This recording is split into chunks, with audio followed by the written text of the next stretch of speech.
गुरु जी ਨੂੰ ਤੇ ਸਾਰੀ ਸੰਗਤ ਨੂੰ ਮੇਰਾ ਕੋਟੀ ਕੋਟੀ ਪ੍ਰਣਾਮ। ਮੇਰਾ ਤੇ ਗੁਰੂ ਜੀ ਦਾ ਬਚਪਨ ਦਾ ਪਿਆਰ ਸਟਾਰਟਿੰਗ ਤੋਂ ਮੈਂ ਤੁਹਾਨੂੰ ਦੱਸਣ ਲੱਗਿਆ ਕਿ 1962 ਤੋਂ ਮੇਰੇ ਤੇ ਗੁਰੂ ਜੀ ਦਾ ਪਿਆਰ ਸ਼ੁਰੂ ਹੋਇਆ। ਮੇਰੇ ਅੰਕਲ ਜੋ ਕਿ ਪਟਵਾਰੀ ਸੀ, ਉਹਨਾਂ ਦੀ ਪੋਸਟਿੰਗ ਐਜ ਏ ਪਟਵਾਰੀ ਦੁਗਰੀ ਪਿੰਡ ਦੀ ਹੋਈ 1962 ਦੇ ਵਿੱਚ। ਮੈਂ ਵੀ ਮੇਰੇ ਅੰਕਲ ਦੇ ਨਾਲ ਦੁਗਰੀ ਸ਼ਿਫਟ ਕੀਤਾ। ਪਹਿਲੇ ਦਿਨ ਸਕੂਲ ਦੇ ਵਿੱਚ ਗਏ, ਮੈਂ ਐਡਮਿਸ਼ਨ ਲਿਆ। ਸਾਰੇ ਬੱਚੇ ਖੇਡ ਰਹੇ ਸੀ ਤੇ ਇੱਕ ਬੱਚਾ ਬੈਠਾ ਸੀ ਜਿਹੜਾ ਕਿਸੇ ਨਾਲ ਨਹੀਂ ਖੇਡ ਰਿਹਾ ਸੀ। ਮੈਂ ਵੀ ਨਵਾਂ ਸੀ, ਮੈਂ ਕਿਸੇ ਨੂੰ ਨਹੀਂ ਜਾਣਦਾ ਸੀ। ਮੈਂ ਉਹ ਬੱਚੇ ਕੋਲ ਗਿਆ, उन्हें गलबात करने लगे। मैं उन्हें पूछा कि सारे बच्चे खेल रहे हैं, तुझे आप क्यों नहीं खेलते? मेरे को उन्होंने बोला बच्चे ने कि आप पहली बार मैंने देखा है, आप कौन हो, कहाँ से आए हो? मैंने उनको बताया कि मैं आज ही इधर एडमिशन लिया है। मेरे अंकल जो है वो दुबरी गांव के पटवारी, उनकी पोस्टिंग हुई है। मैं उनके साथ दुबरी गांव रहता हूँ और आज इस स्कूल में मैंने एडमिशन लिया। तो मैंने उनका नाम पूछा तो उन्होंने बताया कि मैं निर्मल सिंह हूँ। बातें करते रहे, अभी गप्पे हाँकते रहे। शाम को छुट्टी हुई 2-2:30 बजे, हम दोनों दोस्त बन गए। एक दिन में दोस्ती बन गई हमारी और शाम को हम घर आए। ये वादा करके असी जुड़ा हुए जब गुरु जी अपने घर जान लगे कि सवेरे आप इतनी इकट्ठे होवांगे। नेक्स्ट डे मॉर्निंग गुरु जी उसी जगह पर आ गए, मैं भी वहीं पर आ गया। बाद से हम एकदम स्कूल इकट्ठे गए, इकट्ठा जाना हमारा शुरू हो गया। तो हम चलते गए, क्लास से आगे बढ़ती गई। उस टाइम तो हमारा दोस्ती इतनी थी कि हम स्कूल में इकट्ठे होते थे। फिर कुछ देर बाद ये हो गया कि हम घर में या गुरु जी के घर में वहीं सो गए, अगर मेरे घर में है तो वहाँ सो गए। गुरु जी घर में वही खाना खाया, मेरे घर में तो वही खाना खाया। जहाँ होते थे वही सो जाते थे। हमारा इतना प्यार था। लेकिन कुछ देर बाद 1963 के स्टार्टिंग में तो इतना प्यार हो गया कि गुरु जी और मैं एक साथ ही रहना शुरू कर दिया। हमारा एक सरकारी जो पटवार खाना होता है, जहाँ पटवारी रहता है, मैं और गुरु जी बाहर रहते थे, पढ़ते थे, रात को वही सो जाते थे। तो मैं और गुरु जी का बहुत लंबा सफ़र है बचपन का। आपको बताना चाहता हूँ कि मैं और गुरु जी तकरीबन 16-17 ईयर एक साथ एक मंजी पे सोए हैं। वो हार्ड बेड नहीं थी, वो मंजी थी और एक थाली में हम खाना खाते थे। और एक साइकिल था हमारे पास जिसके ऊपर हम स्कूल गए। स्कूल के बाद जब कॉलेज ज्वाइन किया, कॉलेज गए। आधे रास्ते गुरु जी साइकिल चलाते थे, आधे रास्ते मैं चलाता था। हैरानी की बात तो तब होती थी कि जब मैं बहुत साइकिल के बाद साइकिल चलाता, आगे से इतना हवा का प्रेशर होता कि साइकिल नहीं चलता था मेरे से। तो मैं गुरु जी को बोलता था, दोस्त मैं थक गया हूँ, आप ही साइकिल चला लो आज। तो गुरु जी ने कभी मना नहीं किया था। वो साइकिल पकड़ देते थे, चलाना शुरू कर देते थे। मैं पीछे बैठ जाता था तो मैं देखता था कि जो साइकिल हवा आगे से प्रेशर धक्का लगा रही है, हमें बाफ नहीं साइकिल चलने दे रही, वो ही हवा उसका रुख बदल गया। पीछे से उसने इतना प्रेशर मारना कि गुरु जी ने बिना पैडल मारने इतना हवा का पीछे से दबाव लगना कि साइकिल भागने लग जाना। मैं गुरु जी को कहना, नहीं अब तो हवा बदल गई यार, मैं ही चला रहा हूँ, मैं ही चलाऊंगा, नहीं। ये हमारी दोस्ती थी। तो गुरु जी कहते थे, शिव तू चलाएगा फिर हवा आगे से आएगी। ये हमारा प्यार दोस्ती थी। समय बीतता गया। जब हम 8th क्लास में 1967 की बात है, जनवरी की बात है। हम लोग क्योंकि गांव में ना तो लाइट थी, मैं और गुरु जी बाहर खेतों में पढ़ने जाते थे। कहीं गुरु जी बैठ जाते, कहीं मैं बैठ जाता। तो जब शाम होनी मैं आवाज़ जगानी, निर्मल सिंह चलो भाई घर चले। जब गुरु जी पहले उठ करते थे वो आवाज़ जगाते थे, चलो घर चले। हम एक साथ फिर घर आ जाते थे। तो एक दिन मैंने नोट किया कि मैं जब उठा तो गुरु जी को आवाज़ें लगाई, चलो निर्मल सिंह घर चलें, निर्मल सिंह घर चलें। तो आगे से कोई आवाज़ नहीं आई, कोई रिस्पॉन्स नहीं मिला। तो मैं डर गया कि मेरा दोस्त कहाँ गया, आवाज़ क्यों नहीं आ रही। तो जहाँ गुरु जी बैठे थे मैं उस वक्त जाने शुरू कर दिया। जब मैं आगे जाकर देखा कि जिस खेत में गुरु जी पढ़ रहे थे उसी को पानी छोड़ा हुआ था किसान ने। तो गुरु जी इतने समाधि लगाई हुई थी और इतने मस्त थे कि उनको यही पता कि मैं पानी में बैठा हूँ और समाधि लगी हुई है, किताबें पानी में उनकी तिर रही हैं। मैं गुरु जी को जाकर पानी में हराया, गुरु जी दोस्त उठो, पानी में बैठे हो आप, आपको पता नहीं चल रहा क्या पानी में बैठे हो। कहा किस दुनिया में? गुरु जी पता नहीं किस दुनिया में खो जाते थे बैठे। मैंने उनको उठाया तो एकदम वो कहते हो पानी को हमने किताबें उनकी डीजी होगी, क्योंकि बड़ी मुश्किल से हम उस टाइम किताबें लेते थे। घर आए, मेरे को उस दिन महसूस हुआ कि मेरा दोस्त क्या इंसान है, कितनी भक्ति में लीन हो जाता है, मगन हो जाता है। इनको पता ही नहीं चलता कि किस दुनिया में, कौन सी दुनिया में चले जाते थे। समय बीतता गया। सबसे पहले जो गुरु जी ने अपना रूप दिखाया कि शिव तेरा दोस्त आम इंसान नहीं है, ये तो साक्षात भोलेनाथ ही है। ये मार्च 1970 की बात है। मैं आपको बताया कि मैं और गुरु जी एक साथ मंजी पे सोते थे। पहले बच्चे थे, छोटे थे, आराम से सो जाते थे। तो गुरु जी सारी रात बैठकर कोई तपस्या, जो उन्होंने करना था मेरे को आज तक नहीं पता वो आपको क्या कहते।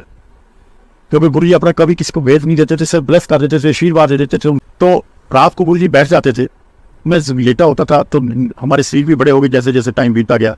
तो रात को जब गुरु जी बैठ जाते थे तो मैं एक साइड पे लेटा रहता था, मैं सिर्फ पासा भी नहीं ले सकता था। तो मैंने एक दिन गुरु जी को कहा, मार्च 1970 20 मार्च मैं गुरु जी को कहा, गुरु जी मेरे को बता दो तो आप सारी रात बैठकर क्या करते हो? जब आप बैठ जाते हो मैं बहुत परेशान हो जाता हूँ, मेरे इसको नींद नहीं आती मैं तो एक साइड से सारी रात लेटा रहता हूँ। जब मैं ज़्यादा जिद पकड़ दी तो रात का टाइम था, गुरु जी अपनी समाधि लाकर बैठे हुए थे, तो मैंने उनसे ज़्यादा जिद की कि मेरे को बताओ। तो गुरु जी कहते शिव उठ, तू मेरा दोस्त है, चल तेरे को आज बताते हैं मैं क्या करता हूँ। गुरु जी बैठे थे तो मैं उनके सामने पाँव की ओर बैठ गया। शिव आंखें बंद कर ले। मैं कहा दोस्त आंखें बंद करने की जरूरत नहीं है, अंधेरा इतना है दिखाई तो दे ही नहीं रहे आप बैठे, आप मेरे 2-2.5 फुट पे बैठे हो, मेरे को नहीं दिखाई दे रहे, क्योंकि लाइट तो वैसी गाँव में नहीं थी। हम जो दिया था जिसमें हम पढ़ते थे दिया, वो हमने बंद कर दिया। नहीं शिव तो आंखें बंद कर रहे उनके, फिर कहा उन्होंने ज़्यादा कहने पे मैंने आंखें बंद कर ली। हार्डली 7-8 सेकंड हुए होंगे, ज़्यादा 10 सेकंड हुए होंगे। शिव आंखें बोल के देख ले मैं क्या करता हूँ। आज भी मैं जब वो सीन मेरी आंखों के सामने याद आता है पुराना, तो मेरे को इतनी कंपनी छिड़ जाती है कि मेरे 2-2.5 फुट पे जहाँ गुरु जी अंधेरे में मेरा दोस्त बैठा था, वहाँ अंधेरा नहीं था, चानन था, और साक्षात शिव भोलेनाथ जी के रूप में मेरे सामने बैठे थे। पहले तो मैं डर गया, क्योंकि हम बच्चे थे, हमें भूतों से डराया जाता था कि भूत आ गया, प्रेत आ गया, भागो दौड़ो सो जाओ, बाहर नहीं जाना। तो पहले तो मैं डर गया कि जब भूत कहाँ से आ गया कोई। लेकिन एकदम मैंने सोचा नहीं, शिव भूत नहीं है, ये तो मेरे कैलेंडरों में, हमारे घर में जो कैलेंडर लगा हुआ है उसमें शिव जी का रूप है, शिव जी की जो स्वरूप है, ये तो वो साक्षात बैठे मेरे सामने, मंत्रों में इनके मैं तस्वीरें देखता हूँ। तो मैंने समझ गया कि मेरा दोस्त ने मेरे को अपना रूप दिखाया, साक्षात भोलेनाथ जी के रूप में मेरे को उन्होंने अपना रूप दिखाया, सेम टाइम सेम रूप। ये मैंने उनको इस रूप पे 7-8 सेकंड देखा। उसके बाद मैं पहले घबराया भी हुआ था, तो मैं डर गया। मैंने दोबारा जब आंखें झपकी तो फिर अंधेरा था, अंधेरे से मेरे दोस्त की आवाज़ आई, शिव कुछ और देखना चाहता है। तो मैं कहा दोस्त आज के बाद मैं नहीं आपको डिस्टर्ब करूंगा, आप जो मर्जी करते रहो, मैं नहीं।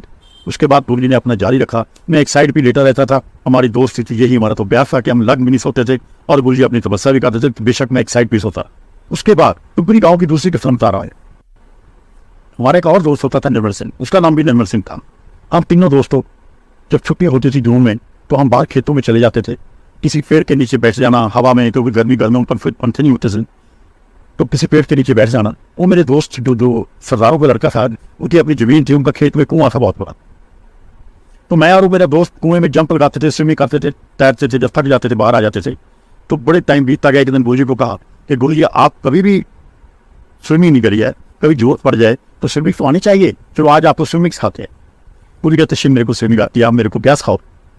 लेकिन हमारी ये थी कि हमारे दोस्त को स्विमिंग सिखानी है, ये पानी में कभी नहीं गए, तो हमने जबरदस्ती उनके कपड़े तार दिए कि दोस्त आज तो आप स्विमिंग करो, तेरे सीखो। उनके हमने कपड़े तार दिए। मेरे को याद है गुरु जी ने कहा शिव मेरे को क्या सिखाओगे, मेरे को आती है। मेरे दोस्त ने उसको कहा कि तू पहले जंप लगाओ, फिर उसमें टिंडे होती थी कुएं में, तो आप टिंडे पकड़ कर खड़ जाना, उसके बाद गुरु जी जंप लगाएंगे, जब पानी के ऊपर आएंगे आप पकड़ लेना, आपसे नहीं पकड़ा जाएगा, तो उसके बाद मैं जंप लगाऊंगा, हम दोनों गुरु जी को बांध ले आए। पहले मेरे दोस्त ने जंप लगाया कुएं में, वो अंदर चले गए, जाकर उन्होंने टिंडे पकड़ कर रुक गए। उसके बाद मेरे याद है गुरु जी किनारे पे खड़े थे, मैं उनको कह रहा था पीछे खड़ा, गुरु जी चलो दोस्त जंप लगाओ, जंप लगाओ, जंप लगाओ। 2-3 बार मैंने कहा, गुरु जी ने जंप नहीं लगाया, तो मैं क्या कहूँ, फिर मैंने पीछे से दोनों हाथों से धक्का लगा दिया कि गुरु जी चलो जंप लगाओ। तो जब मैंने धक्का लगाया गुरु जी कुएं के अंदर चले गए। मेरे को डर था कि मेरा दोस्त डूब ना जाए। मैं अपने दूसरे दोस्त को आवाज लगाई कि निर्मल सिंह पकड़ दे, आप कहीं डूब ना जाए हमारा दोस्त जब ऊपर है। मेरे को अंदर से आवाज आई, मैं क्या पकड़ूं, मैं इनको क्या पकड़ूं, ये तो पानी के ऊपर ही बैठे हैं समाधि लगाकर, ये तो पानी के अंदर गए नहीं है, तो चौकड़ी मारकर पानी के ऊपर बैठे हैं। मेरे दिल ने विश्वास नहीं किया कि कोई इंसान कैसे पानी के ऊपर बैठ सकता है। हम जंप लगाते हैं तो 6-7 फुट नीचे कुएं में जाते हैं, तो हमारा दोस्त कैसे पानी के ऊपर बैठ गया है। तो मैंने झुका, जब देखना चाहा कि मैं देखता हूँ कैसे कुएं में बैठे हूँ, ऐसे मैंने झुका आगे को, तो मेरे बाएं और लेफ्ट साइड पे एक हाथ लगा, शेख बीच में क्या देख रहे हो, मैं तो आपके पास बाहर ही खड़ा हूँ। खैर गुरु जी ब्रेन वाश कर देते थे, कोई महसूस ना करे मेरी चमत्कार देखा, कोई सोचे ना, वो ब्रेन वाश कर देते थे, आदमी के दिमाग को डेड कर देते थे। फिर वो इस द्वारा इसके बारे में मत सोच, ये 2 बच्चे बड़ी कान करने वाली बात है। उसके बाद 71 तो की बात है, जब 71 या 72 की बात है, जो दुगड़ी गांव था वो तो आगे को मलेरकोटले को हो जाती है, उसके पैरेलल एक बरसाती नाले की खुदाई हो रही थी, लेबर लगी हुई थी, जोर शोर से खुदाई हो रही थी। दुगड़ी गांव से खुदाई होती होती आगे मलेरकोटला साइड को चलते चलते तकरीबन 3 या 4 किलोमीटर पास मंडिया गाँव आता है, उससे पहले बाएं और जब खुदाई हो रही थी तो जमीन के नीचे से शिव जी, ब्रह्मा, विष्णु, महेश 4-5 मुख से नीचे से जमीन से 6-7 फुट डूबी जमीन जब खुदाई निकलाई, तो लोग कहते थे पुराना पहले राजा बंद हुआ करते थे सर, उनके उन्होंने मंदिर से इधर, तो मंदिर जो था परलो आई, वो मंदिर दब गया, नीचे आ गया, आज खुदाई हुई है वो बाहर निकला है। तो आपको पता है कि वो मूर्ति हमारे हिंदू धर्म की मूर्ति, उसको साफ किया, धो धाकर उधर ही रख दिया। तो जब देखा तो लोगों ने, जब आते जाते लोगों ने माथा टेकना शुरू कर दिया, माथा टेक कर जाने आने लगे। तो हम देखते रहे, जब मलेरकोटले कॉलेज पढ़ने जाते थे तो बासी आते जाते हम गुरु जी हमें बताते थे कि शिव ये बहुत प्राचीन मंदिर था, जो वो इधर दब गया था, आज जब लेबर ने खुदाई की वो बाहर निकल आई हैं, इसी बातें करते जाते थे। तो हमने देखा कि 5-7 दिन के बाद वहाँ पर एक साधु महात्मा आए, उन्होंने एक झुग्गी डाल, तो झुग्गी डाली तो लोग उस झुग्गी में जाकर माथा टेकते, मूर्तियों को माथा टेकते, साधु महात्मा से आशीर्वाद लेते थे। तो जब हम मलेरकोटले कॉलेज से पढ़कर वापस आए तो देखा कि झुग्गी डाली हुई है, बीच में महात्मा जी घूम रहे उधर। तो मैंने गुरु जी को कहा, गुरु जी चलो हम भी आशीर्वाद लेकर आते हैं, तो महात्मा आए हैं तो हम ही चलते हैं। गुरु जी कहते शिव नहीं जाना, बिल्कुल नहीं जाना, महात्मा नहीं होते, ये तो ठग होते हैं, ये चोर होते हैं, ये बदमाश होते हैं, नहीं जाना। तो मैं कहा दोस्त कोई बात नहीं, मैं रिक्वेस्ट की गुरु से, नहीं चलते हैं दोस्त, देख लेते हैं। गुरु जी बड़े मान जाते थे, कहते चलो शिव चलते, चलो आपके साथ चलता हूँ। हम लोगों ने साइकिल पे रोड पे, मेन रोड पे जो साइकिल उधर स्टैंड पे लगा दिए, और हम 4-5 लड़के और थे, मैं और गुरु जी थे, हम चल पड़े। और तकरीबन 30-40 फुट जो रास्ता था, 40-50 फुट होगा ज़्यादा से ज़्यादा। तो हम गए तो गुरु जी अंदर नहीं गए, बाहर खड़े रहे, हम लोग अंदर चले गए। तो जाकर महात्मा जी को माथा टेका और उससे आशीर्वाद दिया। महात्मा जी ने हमें बड़ी विद्वानों वाली बातें, ज्ञान की बातें सुनाई। तो हमारा रूटीन बन गया, जब मलेरकोटले कॉलेज से वापस आते थे तो वो उधर साइकिल रोड पे रुक रहे, स्टैंड पे लगाने और महात्मा जी को माथा टेकना, उनसे बातें करनी, उनसे ज्ञान लेना, फिर चल पड़ा। गुरु जी हमें रोकते रहते, मत जाओ महात्मा के, मत माथा टेक। लेकिन हम लोग आहिस्ता आहिस्ता 5-7 दिन में हमें पता चला उनकी महात्मा की बातों से कि महात्मा ने हमें बताया कि मैं ऐसे कर देता हूँ, मैं वैसे कर देता हूँ। उनकी बातों से हमें पता चल गया कि ये कोई पुलिस से वो भगौड़ा है, इससे कोई क्राइम किया हुआ है, ये अपने गांव से भागकर 150 किलोमीटर दूर आकर इसने अपना डेरा जमा लिया इधर, ये पुलिस से छुपा हुआ है। तो गुरु जी ने कहा, मैंने तो आपको पहले ही कहा था कि महात्मा नहीं होते, ये बदमाश है, वो कहीं से भागा हुआ, ये कोई मुलजिम है। खैर हम गुरु जी की बात से सहमत थे, क्योंकि हमें तो पता चल गया सर महात्मा की बातों से। तो गुरु जी कहते शिव इसको बताना है, ये हमारे धर्म को बदनाम करेगा, ये मूर्तियों की आड़ में बैठा है, लोग इसको भी माथा टेकेंगे, इसको भी पैसे देंगे इसको, ये तो गलत बात है, हमारा धर्म बदनाम हो जाएगा इससे। और नेक्स्ट जब हम मलेरकोटले कॉलेज से वापस सारे से पढ़कर तकरीबन हमारा 1:30 बजे पीरियड खत्म होता था, फिर हम साइकिल पे चलते थे, उधर से तकरीबन 35-40 मिनट का, हमारा 40 मिनट का रास्ता था।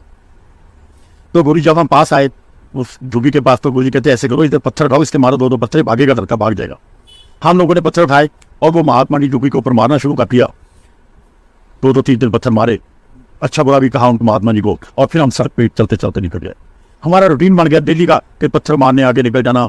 तो 5-6 दिन तो चलता रहा। एक दिन जब हमने पहला पत्थर मारा ही था, वो मैंने देखा कि महात्मा झुग्गी में पहली तैयार बैठे थे, उनके हाथ में त्रिशूल था और बहुत स्पीड से हमारे पीछे दौड़। हम लोग समझ गए कि हमें मारने के लिए आ रहे हैं। तो सभी लड़कों के पास तो अपना अपना साइकिल था, मेरे और गुरु जी के पास एक ही साइकिल था, मैं चला रहा था। तो मैंने जब देखा कि महात्मा जी तो दौड़े आए पीछे हमारे त्रिशूल लेकर मारने के लिए, सभी लोगों को पहले गेले का साइकिल सबने भगा लिया, आगे निकल गए, मैं और गुरु जी पीछे रह गए। और मैंने थोड़ा जोर लगाया तो साइकिल की चेन उतर गई और बीच में फंस गई, हम दोनों गिर गए। दोनों गिरे तो मैंने साइकिल फेंका, दौड़ लिया, फिर कोई डर था कि हमारे नाम बच्चे थे। तो मैंने जाकर 10-15 फिर बूस्ट चला गया हूँ, मैं जाकर देखा कि मेरा दोस्त नहीं दौड़ा, वो तो वहीं खड़ा है। मैंने कहा निर्मल सिंह दौड़, ये मारेगा, तू भाग, दौड़ ले मेरे साथ। पूरी कहते शिव आप साजा, ये हमें कैसे मारेगा, ये नहीं मार सकेगा हमें। वो कहा दोस्त भाग। मैं 3-4 बार कहा, जब गुरु जी नहीं दौड़े तो मेरे को जाया कि यार मेरा दोस्त है, मैं जान से भी ज्यादा इसको प्यार करता हूँ, अगर उन्होंने मार दिया गुरु जी के पेट में तो बहुत बुरा हो। मेरे हाथ में एक डंडा था और थोड़े पत्थर, 1-2 पत्थर उठा लिए मैंने। मैं बाप से गुरु जी के पास आ गया तो मैंने देखा कि जो महात्मा था वो 12-13 फुट, 10-12 फुट के करीब आकर गुरु जी के पास आगे आकर रुक गया। तो 1 कदम आगे बढ़ता था, 2 कदम पीछे हट जाता था। वो सामने वो महात्मा 1 कदम आगे बढ़ता था, 2 कदम पीछे हट जाता था। उसने बहुत आगे बढ़ने की कोशिश की थी, फिर पता नहीं क्यों पीछे हट जाता था। फिर उसके हाथ में त्रिशूल उसने ऐसे पकड़ा हुआ था, जब ऐसे मारने लगा तो उसका हाथ ऐसे हो जाता था और त्रिशूल गिर जाता था। वो फिर उठाता था, फिर मारने लगता था, फिर हाथ ऐसे हो जाता था, फिर त्रिशूल गिर जाता था। उसने 5-6 बार उठाकर मारने की कोशिश की, लेकिन उसका हाथ पता नहीं ऐसे हो जाता। जब आगे बढ़ जाता था 1 कदम तो पीछे हट जाता था 2 कदम। आखिर में ना तो वो आगे बढ़ सका, न त्रिशूल मार सका। इसने त्रिशूल फेंका, दोनों हाथ ऐसे जोड़े, आकर गुरु जी के पाँव में पड़ गया कि मेरे को माफ करना, आप कौन हो मैं नहीं जानता, क्या शक्ति हो मैं नहीं जानता। जब मैं आगे बढ़ता था तो पता नहीं कौन सी शक्ति थी जो मेरे को 1 कदम आगे बढ़ता था, 2 कदम पीछे धकेल देती थी। फिर मैं आगे बढ़ता था, वो फिर मेरे को पीछे धकेल देती थी। और जब मैं त्रिशूल मारने लगता था, वो ही शक्ति मेरे हाथ को ऐसे पो देती थी, मेरा त्रिशूल गिर जाता था। ना मैं त्रिशूल मार सका, ना मैं आगे बढ़ सका। मैं नहीं जानता आप कौन हो, जो भी हो मेरा आपको प्रणाम, मैंने माफ करो, न तो गलती हो। वो जी बड़े भोले सी, चाहे माफ नहीं कर, तेरे पुराने गुनाह, तेरे पुराने कर्म, तेरे जो मारा किया सब कर दिया, सब माफ कर दिया, जा जाकर नई जिंदगी आज से जी।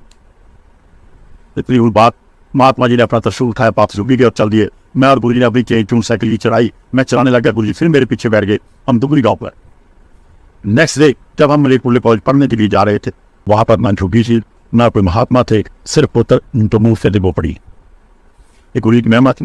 मैं फिर भी ना समझ सका कि गुरु जी क्या शक्ति हैं, क्या है जो महात्मा आके नहीं बढ़ सका। वो खैर टाइम बीतया। उसके बाद 5 मार्च 1975 की बात, मेरे अंकल रिटायर हो गए थे उधर से, गुदरी गांव से। हमने अपने गांव शिफ्ट करना था। 5 मार्च 1975 को हमने ट्रॉली में सामान डाला हुआ था और तैयारी सी हमारी चलने की। तो मैं ट्रॉली के पास खड़ा था, तो गुरु जी मेरे सामने खड़े थे। तो मैंने ध्यान से देखा कि गुरु जी की दोनों आंखों में आंसू थे।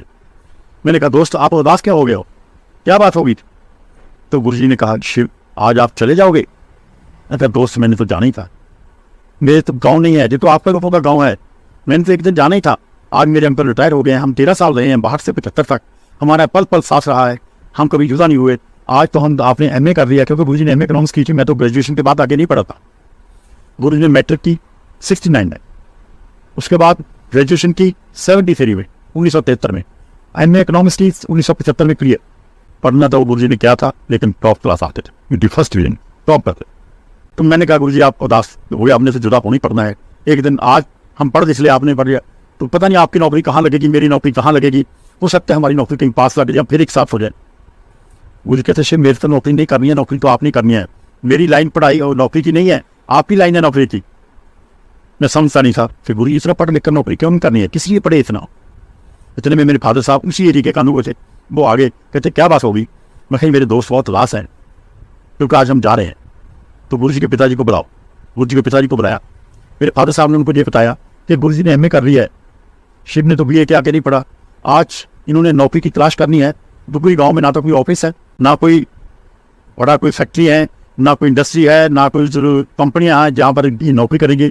शिव की पूरा चंडीगढ़ है, शिव ने चंडीगढ़ चले जाना है, तो गुरु जी को भी भेजो, ये भी नौकरी से चंडीगढ़ जाएंगे, उसे फार्म पढ़ेंगे, नौकरी करेंगे, अपनी जिंदगी के विच एडजस्ट होंगे। गुरु जी पिताजी कह रहे जो भी तुम करोगे अच्छे करोगे, मैंने कोई रिएक्शन नहीं लै। 5 मार्च 1975 में मैं तो गुरु जी नौकरी की तलाश के दुबई छड़ के 2-3 महीने मेरे पिंड रहे। उस तो बाद चंडीगढ़ आ गए सी मेरे भूआ जी के घर, 30 सेक्टर 34 1540 नंबर मेरे भूआ जी का घर। ऐसे उठे आए 75 76 77 3 साल मैंने बहुत फार्म भरे नौकरी का, जहाँ पता चलना नौकरी निकली है नौकरी है। मैं 2 फार्म भरता था, एक अपने लिए, गुरु जी के लिए। मैं फार्म भरता था, गुरु जी कहता था अपना फार्म भर लो, गुरु जी ने कभी फार्म नहीं भरा। तो मेरी नई नौकरी की नहीं है। बहुत बार मैं गुरु जी का भी फार्म भर देता था, क्योंकि गुरु जी की डिटेल मेरे को पता थी, सब कुछ पता था कि जवानी लिख देता था, मैं भर देता था। मैं गुरु जी को कहता था साइन कर दो गुरु जी सिर्फ आप। गुरु जी कहते मैंने नौकरी नहीं करनी है, नहीं अप्लाई करना है। गुरु जी ने कभी साइन नहीं किए थे। खैर प्यार तो प्यार ही था हमारे। 78 में मैंने आर्मी ज्वाइन की, मैं आर्मी में चला गया। अम्बाला के पास मेरी यूनिट थी, मैंने ज्वाइन किया, मेरे को क्वार्टर मिल गया, तो मैं गुरु जी उस क्वार्टर में रहना शुरू कर दिया।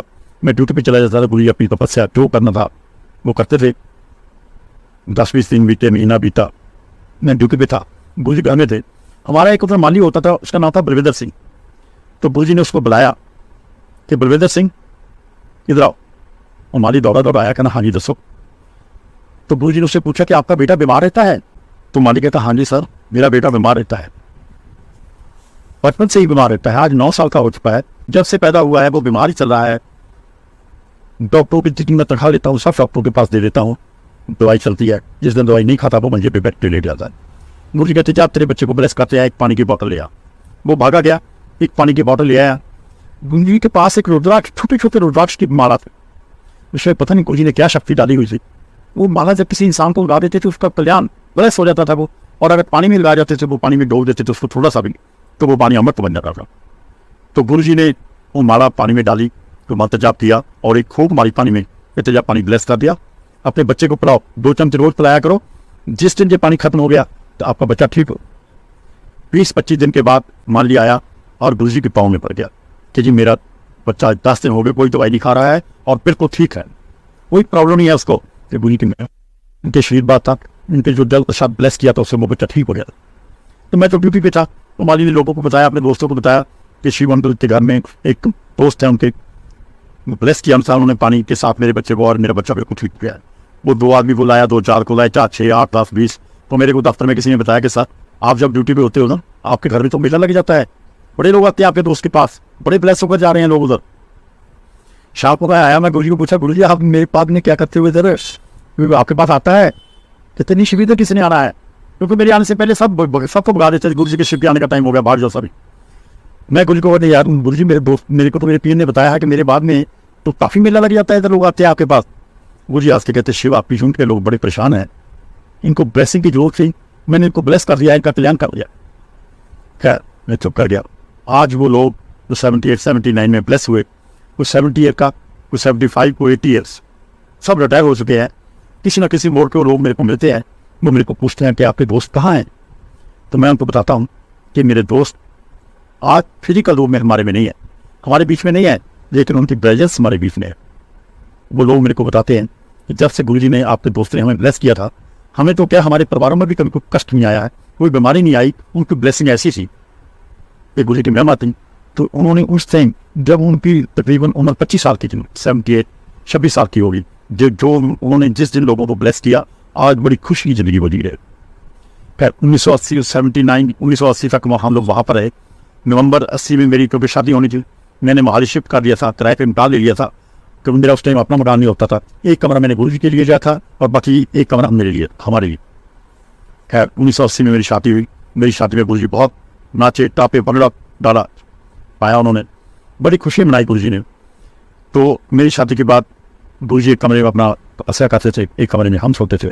तो टाइम थोड़ा बीता, मैं अपनी मिस को बताया कि मेरा दोस्त है, मैं इसको जान से भी ज़्यादा प्यार करता हूँ, ये हमारे साथ ही रहेंगे। तो मिस ने कहा मेरे को कोई प्रॉब्लम नहीं है, अगर आपके साथ हैं तो बहुत अच्छी बात है। तो हम एक साथ रहते थे। तो एक दिन मेरे को गुरु जी ने कहा कि शिव मेरे को एकांत वातावरण चाहिए, मेरे को डिस्टर्ब मत करना। तो मैंने कहा गुरु जी ऐसा क्या बात करनी है? आपने कहते नहीं मेरे को सिर्फ शांति चाहिए और वातावरण मेरे को डिस्टर्ब ना करना। तो मैं ठीक है गुरु जी। हमारे पास फ्रिज नहीं होता था, मेरे को याद है कि मैंने इतना सा घड़ा मिट्टी का छोटा लाया, उसको साफ सूफ करके 2 बार पानी का फटकर गुरु जी के पास रख दिया, दरी बिछा दी, उसके ऊपर एक गद्दी बिछा दी, चद्दर लगा दी। ठीक है दोस्त, मैं आपको डिस्टर्ब नहीं करूँगा। खतरे में पानी रख दिया और गिलास रख दिया, जब आपको जरूरत होगी पी लेना। तो मैं जब ड्यूटी जाना था, इनमें को बोला जब इन्होंने खाना खाना होगा तो आप खाना थाली में पाकर इनके पास रख देना, जब ये खाना चाहिए तो खा ले। मैं ड्यूटी पे चला गया। तो शाम को जब मैं वापस आया, मैं मिस को पूछा कि इन्होंने कुछ खाया पिया कि नहीं खाया पिया। वो कहती जी ना, इन्होंने पानी नहीं पिया, मैंने खाना रखा था इनके पास, इन्होंने खाना नहीं खाया, जैसे अब छोड़ देते वैसे ही बैठे। मैं थका हुआ था, मैं गुरु जी को डिस्टर्ब नहीं किया। मैं जाकर खाना खुना खाया, सो गया, सुबह उठा ड्यूटी चला गया। शाम को आया, फिर गुरु जी बैठे। 1 रात 2 रात 3 रात 4 रातें निकल गई, 5वां दिन मैं गया। शाम को जब 5वें दिन, 4 रातें 5 दिन हो गए, जिससे पूछा कि आज गुरु जी कुछ नहीं खाया कि खा लिया आज कुछ? वो कहते जी आज भी उन्होंने कुछ नहीं खाया है, जैसे अब छोड़ गए थे वैसे ही बैठे हैं। आज 4 दिन हो गए हैं, आपके दोस्तों को कुछ हो गया, बड़ी प्रॉब्लम हो जाएगी, इनकी सेहत खराब हो जाएगी। 4 दिन से 5 दिन हो गए हैं, 4 रातें हो गई हैं, इन्होंने खाना नहीं खाया, इनकी सेहत खराब हो जाएगी। आप देखो ये को उठाओ, खाना खिलाओ। मैंने मोटरसाइकिल खड़ा किया, मेरे को याद है मैंने जाकर गुरु जी को जफ्फी पाई, बैठो और खड़ा कर दिया, दोस्त खाना खा ले तो दोबारा फिर समाधि लगा लेना। तो गुरु जी ने आंखें खोली मेरी और देखा, गुरु जी ने स्माइल दी, शिव तू मैंने कितना प्यार करना, तेन मैं कितना दसा कि मैंने तो ना भुख लगी सी ना प्यास लगी सी, मैं दुनिया में नहीं सी, मैं किस दुनिया में सी, तेन की दसा मैं कितने सी? मैं नहीं जानता सी कि गुरु जी जब सिर्फ शरीर ही दिख रहा, इन्हों की आत्मा, इन्हों के विचों रूह, इन्हों की किहड़ी दुनिया के जाके अपना तपस्या करनी है। गुरु जी ने अखा बोलिया, शिव तू मैंने कितना प्यार करता, जब तेन ब्लेस किया, तेरा कल्याण किया, तेन जिंदगी खुशियां मिलनियां, तेन कदे कोई प्रॉब्लम नहीं आएगी, किसी चीज़ की कमी नहीं रहूगी। अज वो दिन पेटी बंद आ रहा है, तो अज मेरी भी कोई प्रॉब्लम नहीं है, जिंदगी में खुशियां ना जिया। जो जैसे जैसे गुरु जी कह गए थे वैसा वैसा हुआ। मैं आप लोगों को सिर्फ के बात कहना चाहता हूँ कि गुरु जी से जुड़ो, दिल से जुड़ो, फॉर्मेलिटी मत करो, दिखावा मत करो कि जी मैंने गद्दी लगा लिया है, मैंने वो कर लिया है, मैंने ये कर लिया है, मैंने जियामत वर्षा हो गई है, लौक्त वर्षा हो गई है, कहीं इलायची वर्षा हो गई है, कहीं बादाम वर्षा हो गई है। मत गुरु जी का मजाक उड़ाओ, मत गुरु जी का बादाम वर्षा करके, लौक्त वर्षा करके, इलायची वर्षा करके मत मजाक उड़ाओ। गुरु जी को दिल से याद करो, गुरु जी आपके दिल में है, गुरु जी की प्रेजेंस आपको जगह जगह शो होगी, आप दिल से याद करके तो देखो एक बार। खैर गुरु जी ने उस टाइम मेरे को ब्लेस किया था, मेरे याद भी जा पे। उसके बाद मेरे 80 दिसंबर 80 में शादी हुई थी, तो मार्च 81 3 महीने के बाद मेरी मिसेज प्रेगनेंट थी। मैंने गुरु जी को पूछा कि गुरु जी आप सभी को बताते हो कोई लड़का होगा लड़की होगी, मेरी बताओ हमारे घर में क्या हो, दिसंबर कैसे में ड्यू है? तो गुरु जी हाथ से कहते शिव थोड़े तक 282 से फर्स्ट वीक बेटा होगा। मैं गुरु जी आपने तो 20 महीने का टाइम दे दिया, तो हमारे तो इसी साल है, आपने तो 10 महीने ऊपर दे दिए। शिव देख लेना, लिख कर निकले, अक्टूबर 82 फर्स्ट वीक में आपके बेटा होगा। वो मिस कैच हो गया, मेरा बेटा चेतन कौशल जो कि ऑस्ट्रेलिया में गुरु जी की ब्लेसिंग के साथ सेटल्ड है, सिटीजन है उधर का, अक्टूबर 82 में उसका जन्म हुआ, 5 अक्टूबर 1982 PGI में उसका चंडीगढ़ जन्म हुआ। तो जब वो पैदा हुआ रात के 12:01 पे, तो नस एकदम लेकर हमारे पास बाहर आ गई। मैं और गुरु जी बाहर खड़े थे रात से, कैसे सच पैदा हुआ है। तो उन्होंने गुरु जी के हाथ में पकड़ा दिया। तो गुरु जी इतनी क्या शक्ति थे, क्या करते थे, ऐसे हाथ किया, ऐसे किया, मेरे बेटे के हाथ में रख दिया, जो छोटा सा हाथ था वो 10 का नोट। कहते शिव शरण है। वे गुरु जी के पास पैसा नहीं होता था, लेकिन वो ऐसी इसको प्रसाद देना है, ऐसी लड्डू, ऐसी दुबला ऐसी देते थे, और जिसको हम सचखंड का प्रसाद कहते हैं, ऐसी दे देते थे। वो शक्ति थे, कुछ भी कर सकते थे। तो उन्होंने ऐसी किया और एक 10 का नोट मेरे बेटे के हाथ में ले दिया और ब्लेस्ड था। सबसे पहली जो शगन था गुरु जी ने दिया था मेरे को, बेटे को आज दिया। खैर उसके बाद टाइम बीतता गया, तो गुरु जी को पता था कि मैं इनकी जो तपस्या है वो नहीं होने दूंगा। मैं नहीं चाहता था कि मेरा दोस्त भूखा रहे। मेरे से बर्दाश्त नहीं होता था कि मेरा दोस्त बिना कुछ खाए दिए रहे। तो एक दिन मैं ड्यूटी से आया, तो गुरु जी मेरे घर से पता नहीं कहाँ चले गए। मैंने किसी को पूछा, गुरु जी कहाँ है, मेरा दोस्त कहाँ है? वो कहते जी ऐसे है, वो दिन में गए हैं, 11-12 बजे चले गए कहीं, दिन में किसी टाइम गए, मेरे को पता नहीं, बता कर नहीं गए। मैंने मोटरसाइकिल उठाया, मेरे पास मोटरसाइकिल होता था, मैं जगह जगह चल गया, जहाँ हम जाते थे बाहर ढूंढा, लेकिन मेरे को गुरु जी कहीं नहीं मिले। 2-3 दिन हर जगह ढूंढता तय किया, कुछ नहीं मिले। मैं फिर अपनी ड्यूटी जाना शुरू कर दिया। मैं कब तक, क्योंकि मेरी भी नई नौकरी थी, 2-3 साल हुए थे, तो बहुत ढूंढा, नहीं मिले। टाइम बीत गया, 1 साल निकल गया, पल पल गुरु जी की जान में वो मेरा साल है।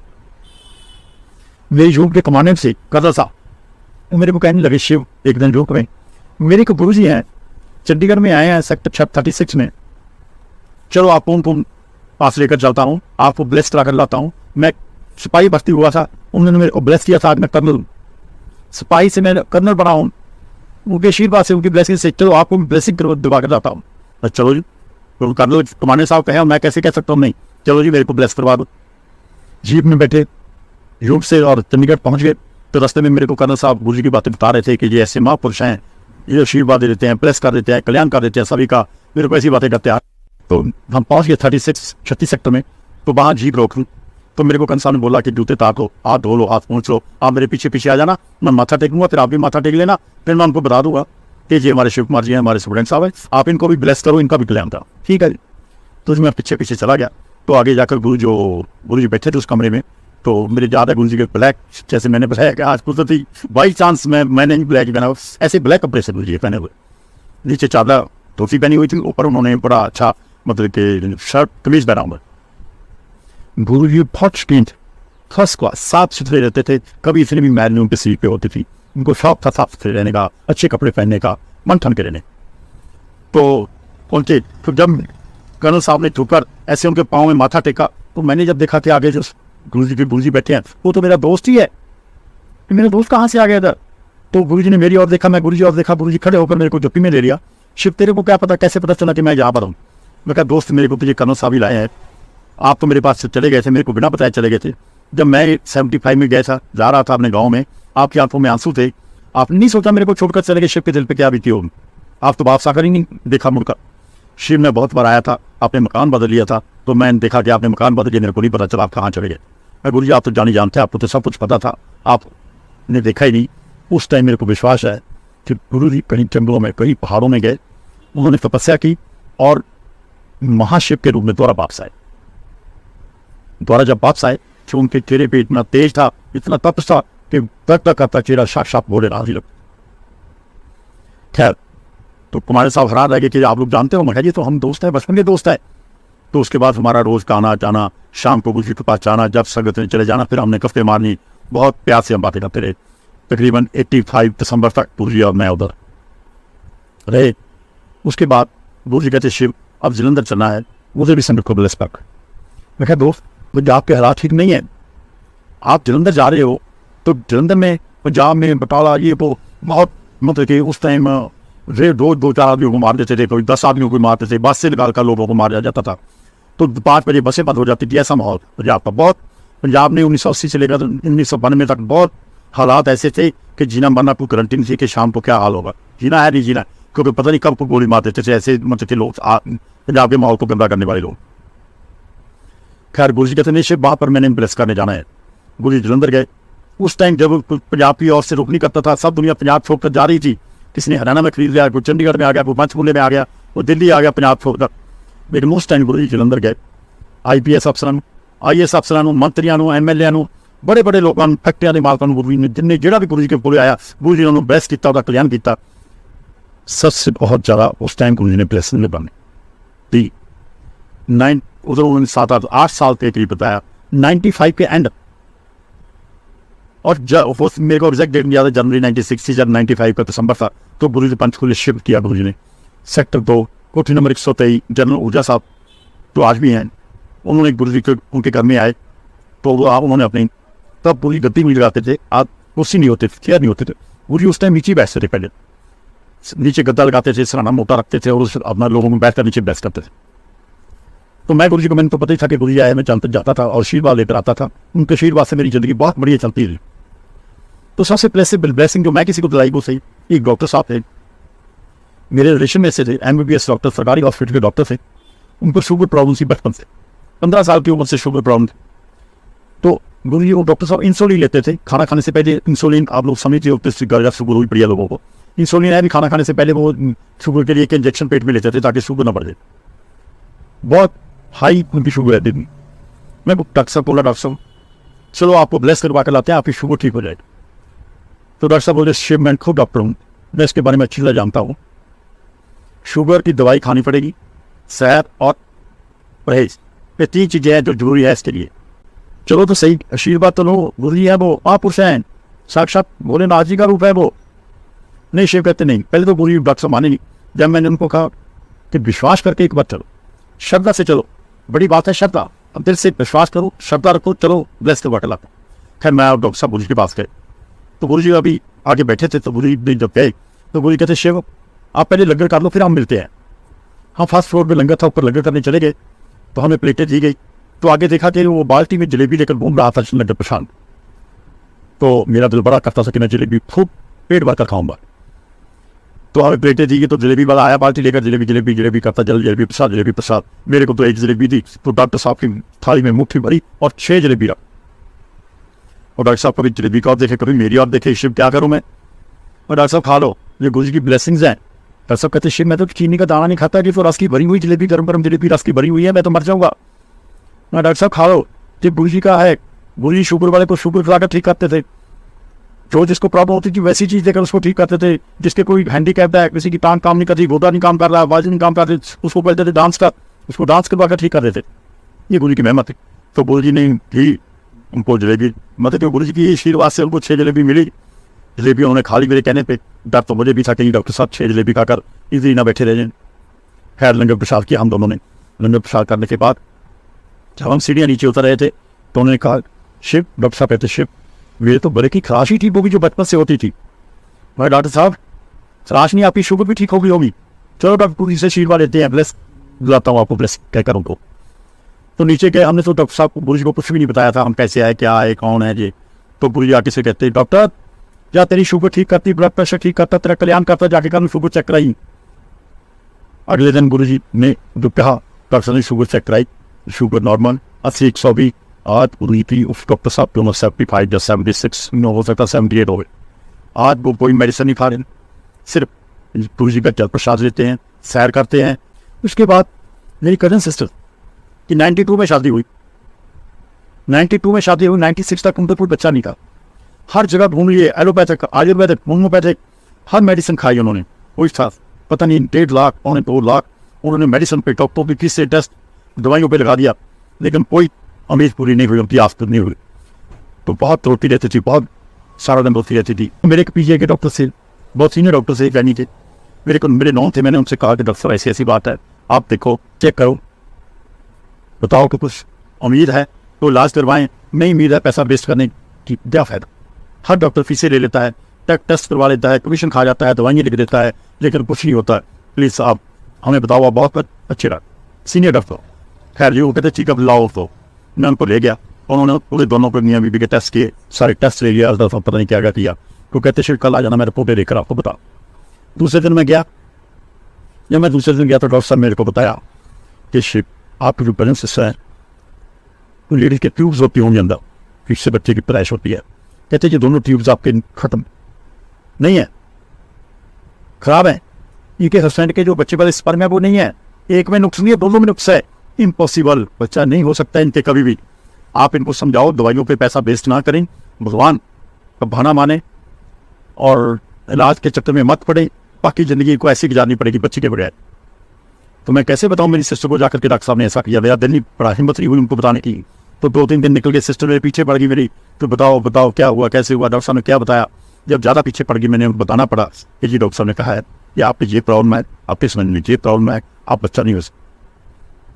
मेरे को जा रहा वो दिन, मेरी सिस्टर कितनी रोई, कितनी जोर जोर से रोई होगी, चिल्लाई होगी, कहती मैं किसके लिए जीना है, अब मैं जीना क्या करके, क्या जीना है, किसके लिए जीना है, क्या करूँगी जीकर, जब मेरे को आगे कुछ नहीं दिखाई दे रहा।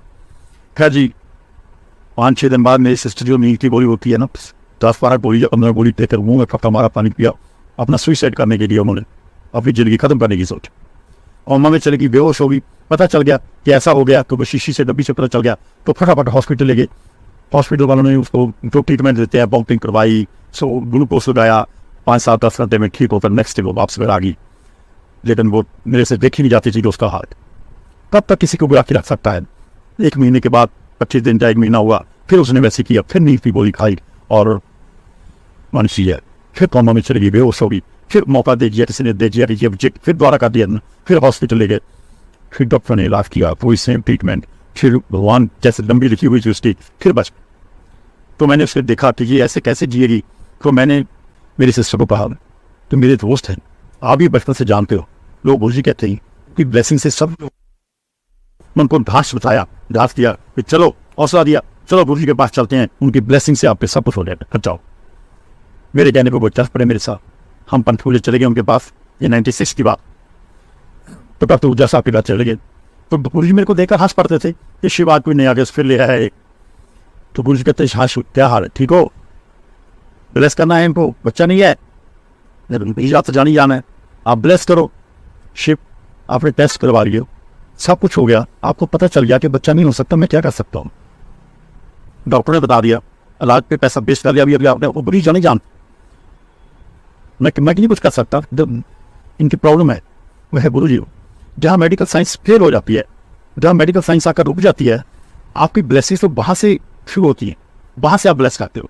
प्लीज़ आप ब्लेस करो, नहीं तो ये 2 बारी तो मरती होती बच गई है, अब नहीं बचेगी, कभी ना कभी इसने फिर ऐसे कर दी। तो गुरुजी मेरी आप देखा से शिव तो आस पे आया है कि मेरा तो ब्लेस करेगा, पूरी ब्लेस करेंगे। अच्छा ब्लेस किया, ऐसे आप करते थे। आप रेट के लिए आए हो, 2 बेटे दिए इनको, इनका आशीर्वाद गुरुजी की ब्लेसिंग्स के साथ 97 में एक बेटा हुआ जुलाई में, एक 99 में उनके बेटा हुआ गुरुजी के आशीर्वाद से, एक आज BA में है और एक जॉब कर रहा है एयरलाइंस। गुरुजी की महिमा है, उसका आशीर्वाद है। मैं आपको यही कहना चाहता हूँ कि गुरुजी को दिल से याद करो, गुरुजी आपके साथ हैं, पल पल आपके साथ है। आज गुरुजी फिजिकल रूप में बेशक हमारे बीच में नहीं है, लेकिन उनकी प्रेजेंस माइंड। गुरुजी कहते थे डायरेक्ट कनेक्शन। डायरेक्ट कनेक्शन का मतलब था आप उनका ध्यान डायरेक्ट लगाओ, गुरुजी के स्वरूप पे आके डायरेक्ट ध्यान लगाओ।